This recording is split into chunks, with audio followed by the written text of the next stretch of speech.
You'll be fine going to the hospital alone, right? I swear I'll send you straight to hell. My name is Lisa, and I'm currently 9 months pregnant. It's my first time giving birth, so while I'm filled with anxiety, I feel truly blessed about welcoming a new member into our family. My husband, David, is a white-collar worker and has weekends off. However, he doesn't offer much support around the house or help with shopping. This is because he usually goes back to his parents' home on weekends. David has a deep bond with his in-laws, and since their home is nearby, he spends almost every weekend there without any specific reason. Since becoming pregnant, I've been cautious about lifting heavy objects. For instance, when buying heavy items like rice, understanding friends often help out. My daily routine starts by waking up early, preparing breakfast for David, and seeing him off to work. Afterward, I do the cleaning and laundry, and then head out for any necessary shopping. Once I return home, I start prepping for dinner. Only after finishing these tasks can I finally have some relaxation time. Since taking maternity leave, I've taken up a new hobby, blogging. Every day, I write a diary accompanied by photos I take, such as meals, the blue sky, flowers blooming in the garden, and more. Many friends and acquaintances leave comments, and these moments of journaling have become small daily joys for me. One evening, as I was preparing dinner, my husband returned home as usual. He carelessly placed his bag and jacket on the sofa, and I tidied them up, hanging them on a coat hanger. "Welcome back. I made hamburgers for dinner. I'm going to take a bath," I said. Responding curtly, he headed straight for the bathroom. 3 years have passed since we got married, and there has been little kindness or consideration from him. I occasionally wonder if this is truly what a marital relationship should be like. But I've resigned myself to it. When David returned in his pajamas, I handed him a drink. "Where's the beer?" he asked, glancing at the bar. I hinted, "Sorry, I forgot to buy it today. I'll get some tomorrow." "Seriously? Go to the convenience store now."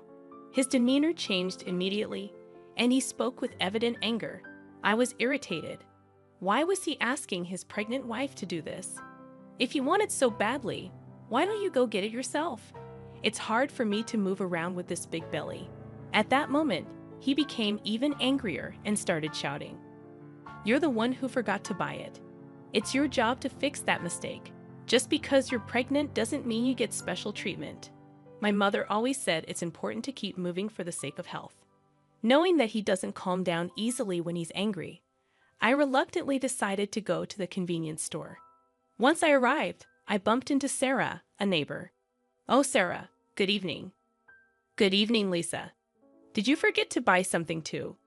"I ran out of sauce, so I came here." Sarah's cheerful voice slightly lifted my spirits. My husband really wanted beer, and he told me to buy it. Why didn't he just go himself? That's what I said, but it didn't get through to him. "It sounds like you're having a tough time, Lisa." After walking together for a bit, Sarah and I parted ways at a crossroad. When I returned home, David was lounging on the sofa, watching TV, having not even cleaned up after dinner. "Why did it take you so long? What were you dawdling around for? Give me the beer." David's disgruntled voice and his insensitive remarks made my heart ache. However, I handed him the beer without a word and began cleaning up after the meal. How could he say such things to me, especially when I'm pregnant? I felt the urge to retort, but I didn't want another shouting match, so I remained silent. Afterward, I had my dinner, took a relaxing bath, and headed to the bedroom. The next morning, David acted as if nothing had happened. It seems he's the type to forget everything after a good night's sleep. However, I couldn't forget his words from the previous night, and I consciously ignored him. "Why are you making that face so early in the morning? Don't take it out on me. I'm heading to work now, so be a bit considerate. You know the importance of appreciation, right?" Due to what he said, I was filled with the urge to retort, "That applies to you, doesn't it?" But out of shock and disbelief, all I could do was sigh deeply and see him off. "Be careful, right? I won't eat dinner tonight. See you." Without any explanation, David left in a hurry. After seeing him off, I took care of household chores and went shopping as usual. However, since David mentioned he wouldn't be having dinner, I decided to prepare something simple just for myself. Then, as I was about to start my meal alone in the evening, I heard David's unexpected return and rushed to the entrance. "I'm back. Thanks for your hard work, but you said you didn't need dinner today, right?" "Yeah, but my drinking party got canceled. I'm hungry. You have something to eat, right?" "Well, I only prepared a meal for myself today." Upon hearing this, David's face contorted with anger. "Didn't you even consider the possibility I might come back? This is unbelievable." Saying that, he moved to the dining table, and upon seeing the dinner I prepared, his mood worsened. "What do you call this a meal? I seriously question if you're properly doing your duties as a housewife.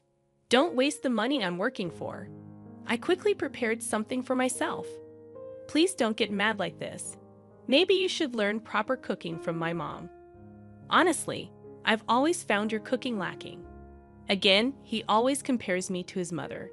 Doesn't he realize how hurtful these comparisons can be? "I can't eat this. Go buy something." Hearing this, my heart sank further. What does he think of me? It's already night, and I've taken a bath. Can't you go buy it yourself? Forget it. You forgot to buy beer yesterday, didn't prepare dinner today. It's so frustrating. "I'm going back to my parents' place." David stormed out and left alone in the house. I strangely felt a sense of relief. The next morning, as I expected, I received an angry call from David's mother. "How can you not serve David a proper meal? This feels like moral harassment, if not worse." I explained what happened yesterday, but she wasn't accepting it. So I apologized and ended the call. After the call, my mood plummeted. Since David wasn't home, I decided to have a leisurely late brunch. However, the thought of David coming back tonight weighed on my mind. Considering yesterday's events, I decided to make tonight's dinner special.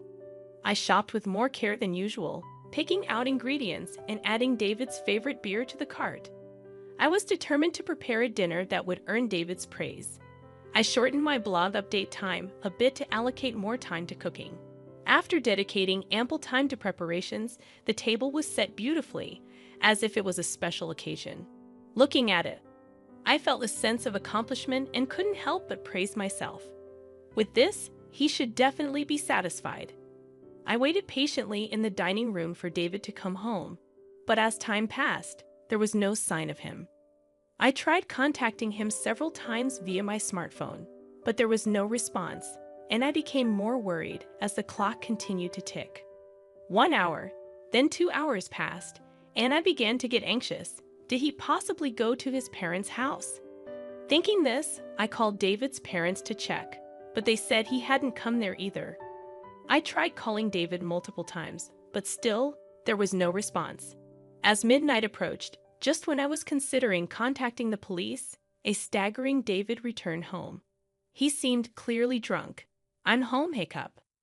I rushed to the entrance in concern and found David lying on the hallway floor. "What happened? Are you okay?" Hearing my voice, he responded angrily, "Too loud, go away." He then staggered towards the dining room. When I tried to support him, he forcefully shook off my hand. "Don't touch me. Don't come near me with that ugly face. To think you're my wife." In his drunken state, he spat out those words and then just lay down right there. Those words were beyond shocking. Why? Why can't he consider others' feelings? His remarks hurt me deeply, and I was filled with thoughts of maybe he no longer sees me as family. Tears welled up in my eyes. I put so much effort into cooking, it was all for nothing. With that thought, I had my dinner alone and enveloped in loneliness. The next morning, David woke up as if nothing had happened. "My head hurts. I guess I drank too much." "But why did you leave me in the hallway?" "You chose to lie down there, David. It's not my fault. Aren't you my wife? At least take care of me when I'm drunk." David's words made me wonder why he always blames me right away. If you weren't going to eat at home, you could have at least let me know. I had prepared a nice meal, and I called you multiple times. Why didn't you answer? Then David replied nonchalantly, "My drinking party from the day before got rescheduled to yesterday." Do I have to report everything? Besides, you know how hard it is to pick up the phone during a gathering. Think about my situation. With every word David said, my heart got colder and my expectations of him diminished. That way, I won't feel hurt or disappointed anymore. This thought lingered in my mind that I'm taking a break and going back to my parents' home tomorrow. Being with you lately feels unpleasant and boring. Seeing David's attitude of looking down on me made me increasingly consider the option of divorce. Our baby is due soon, and my heart races in anticipation. Even though I've heard stories about the pains of labor from friends, my excitement to meet the new life inside me overshadows those concerns. The neighbors often encourage me with words like, "It's just a little while longer," which brightens my mood. "Hey, want to go on a family trip soon after David returned home?" He made a surprising suggestion. "Really? But I'm talking about a family trip. My mom and dad want to join." I was taken aback. Why would parents make such a proposal? Tensions exist between me and David's parents whenever there's an issue concerning David. They tend to blame me, like the previous phone call incident. However, the sudden idea of a trip left me doubtful. I'm about to give birth soon, and traveling a long distance might be a bit risky. David replied, "How many times do I have to tell you? Just because you're pregnant doesn't mean you're sick. My parents are thoughtfully inviting us. But what if something happens? It'll be fine. Everything's already decided. We'll go for 2 nights and 3 days next week." What? Next week is my due date. That's a bit. Just do as you're told. Prepare for the trip. End of discussion. David just expressed his opinion and then left the room. I'm in trouble now, I thought to myself. The next day, I sought advice from a close friend and explained the situation. She was concerned and said, "That's a bit too much." While I was contemplating how to decline the offer, the day of the trip suddenly arrived. "Actually, I'm not feeling well today. I'm worried about the baby, so I'm going to rest at home."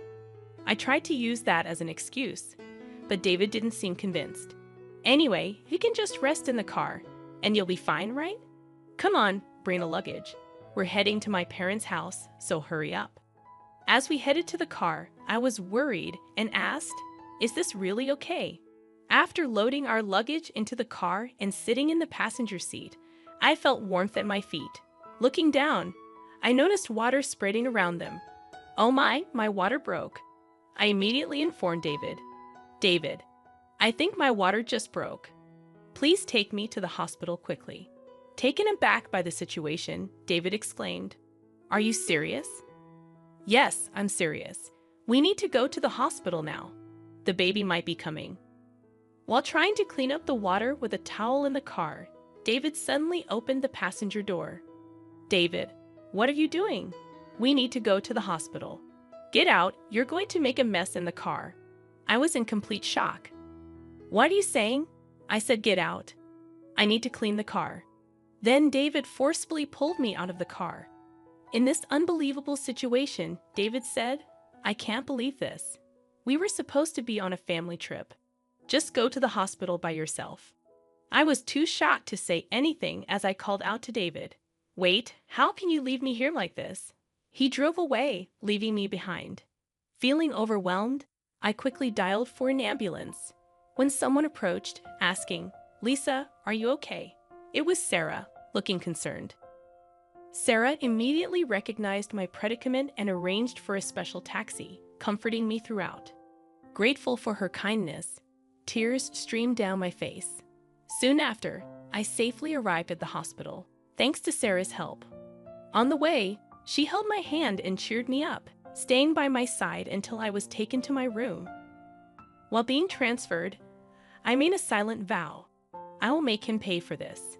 Even as labor pains grew, Sarah kept holding my hand. Furthermore, she contacted my parents, who soon arrived at the hospital and looked deeply concerned. Sarah whispered to them, "There's something I want to discuss." The 3 then left the room. As the labor pains intensified, my smartphone vibrated from a corner of the room. "Who is it?" I asked, and my parents responded with David's name. They looked displeased, but I took the call anyway. As soon as I answered, I heard a panicky David, "Help me." However, I was in no state or mood to converse with him and promptly ended the call. Despite my parents turning off my phone, David continued to send messages. As labor intensified, I was finally moved to the delivery room. After enduring the pain for some time, I finally heard my baby's cries. Exhausted, I saw my parents and Sarah standing before me with warm smiles. Relieved, I closed my eyes and rested. When I woke up after a few hours of sleep, I found myself lying in the hospital bed. Rubbing my eyes, I noticed my parents sitting next to me, their faces filled with concern. "Are you okay?" My mother asked gently, still feeling the weight of exhaustion. I couldn't muster the energy to sit up, while my father looked teary-eyed. My mother consoled him, saying, "The postpartum period can be exhausting." Witnessing this heartwarming scene, a smile formed on my face. "How's the baby?" I inquired. My parents informed me that the baby was undergoing some tests but would be back in the room soon. However, I noticed Sarah wasn't present. Responding to my unspoken question, my mother remarked, "Sarah left a little while ago." Thinking about how things might have turned out had Sarah not been there, a feeling of gratitude settled over me. I made a promise with my parents that after being discharged, I would visit Sarah to express my gratitude. Turning on my smartphone to inform my friends about the birth, I was met with an overwhelming number of missed calls, mostly from David. The sheer number left me momentarily stunned, but I felt no hope or expectation from his calls. So I closed the notifications without hesitation. One of my friends visited the hospital room to congratulate me on the birth. As she rejoiced and extended her genuine wishes, I opened up about the recent incidents with David. After hearing the story, she expressed both shock and anger, half-jokingly saying she'd like to punish him a bit. But she also emphasized that my health and rest were paramount, chatted with me for a while, and then left. My parents, already briefed by Sarah about the whole episode, asked, "What are you planning to do next?" I shared my thoughts about my relationship with David and told my parents I'm considering divorce. They respected my decision and provided their support. Upon my discharge, I planned to stay at my parents' house, where they had prepared a room for me. Meanwhile, David seemed to have visited the hospital, but as I had informed the hospital staff that I didn't wish to see him, he wasn't allowed in. The next day, Sarah came to my hospital room holding a fruit basket. "Sarah, you came!"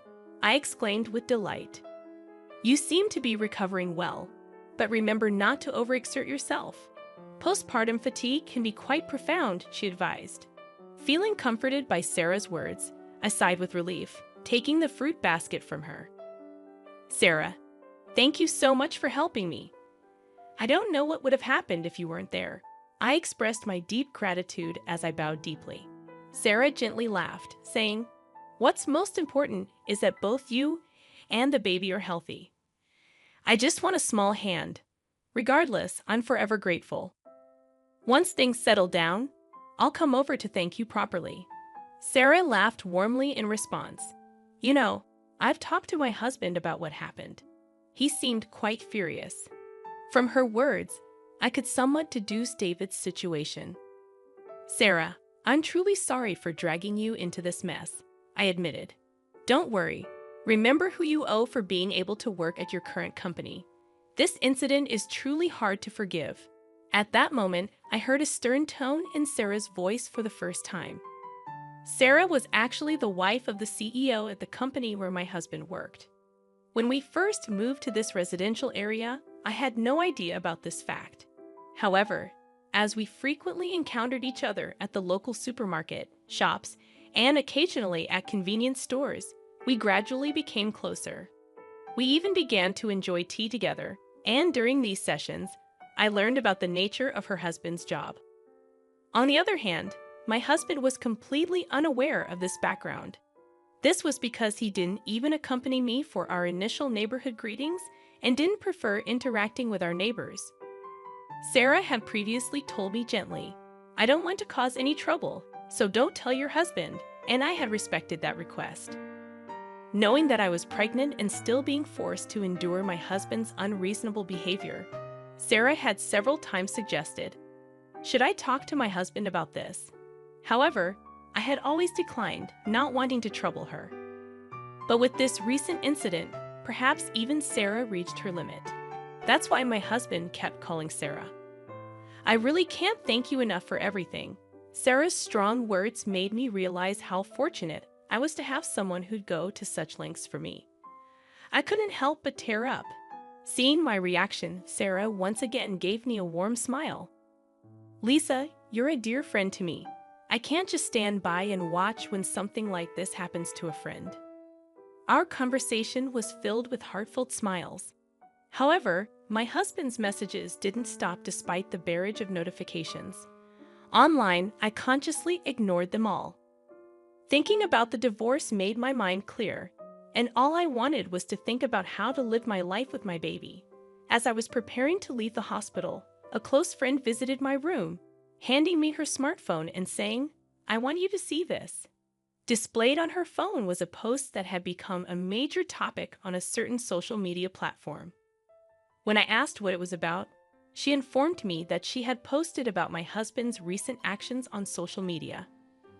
My friend had a significant influence on social media with a massive follower count. One day, she received a reply to one of her posts. The follower who replied had, by chance, captured a video of the scene where I was yelled at by my husband after being let out of the car. The follower, wanting to protect my privacy, blurred my face in the video and, with my friend's permission, shared it online.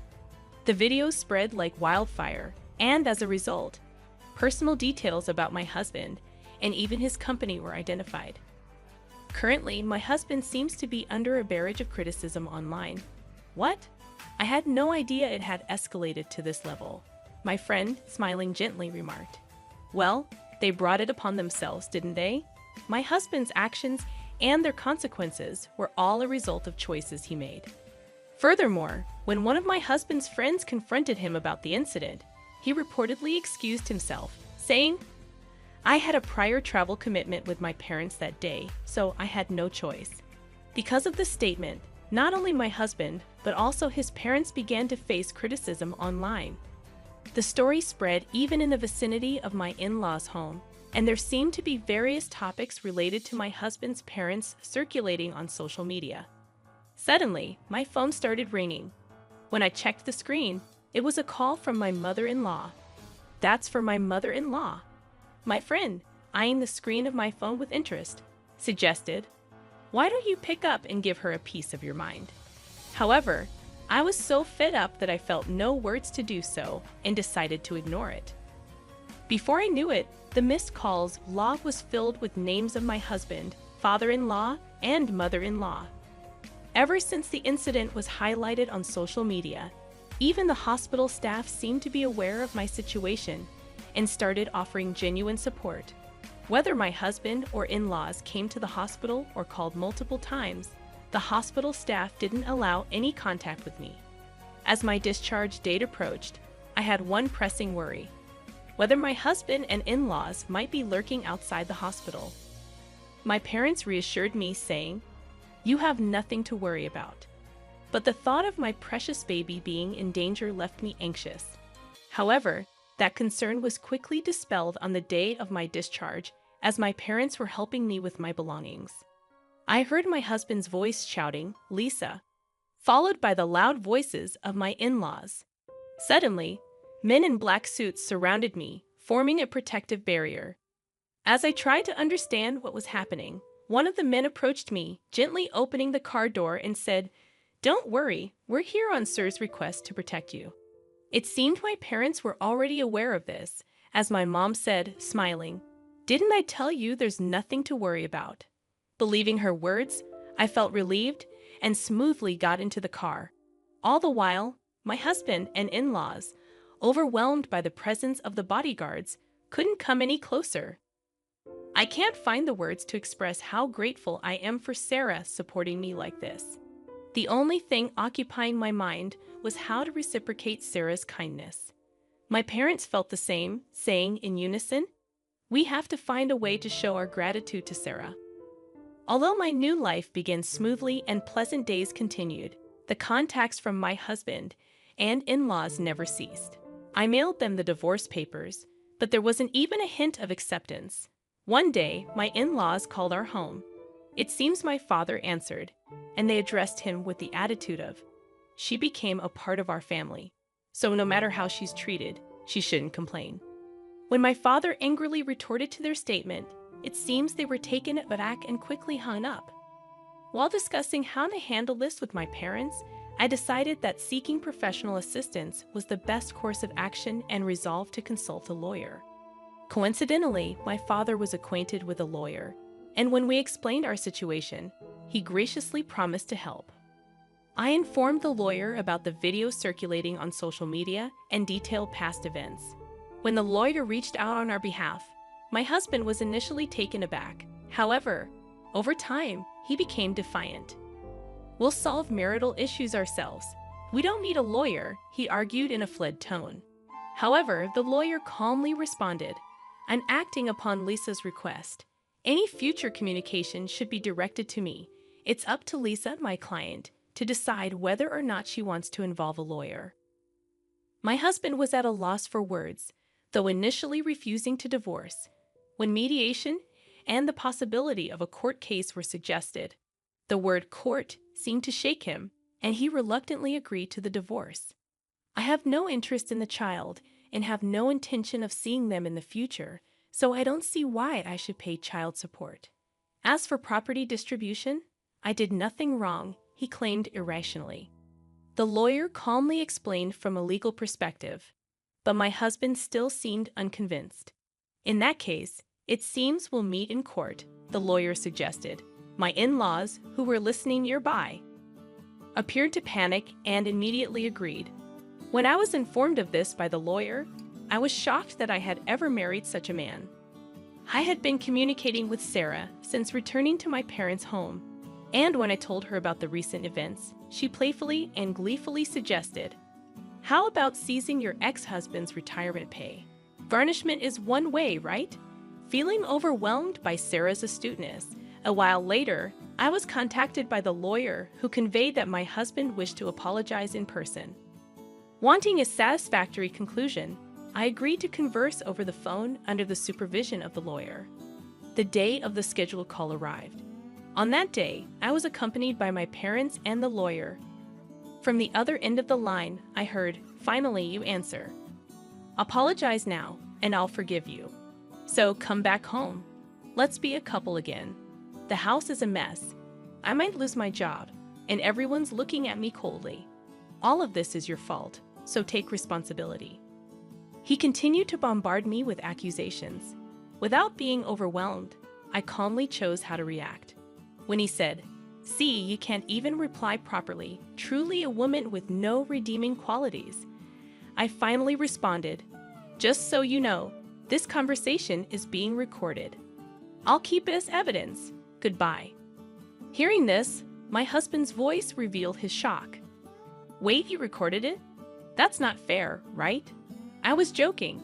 "I'm sorry. I can't live without you. Let's start over. We truly loved each other, right? I promise I'll try harder from now on." After hearing those words, I immediately hung up the phone. With the recorded data in hand, I handed it to the lawyer and asked, "Can you utilize this audio as evidence?" Shaking his head in disbelief, the lawyer remarked, "He truly is an incorrigible man." My parents, feeling the same as me, had firmly decided to sever ties with him. Seeing his behavior filled them more with astonishment and disappointment than anger.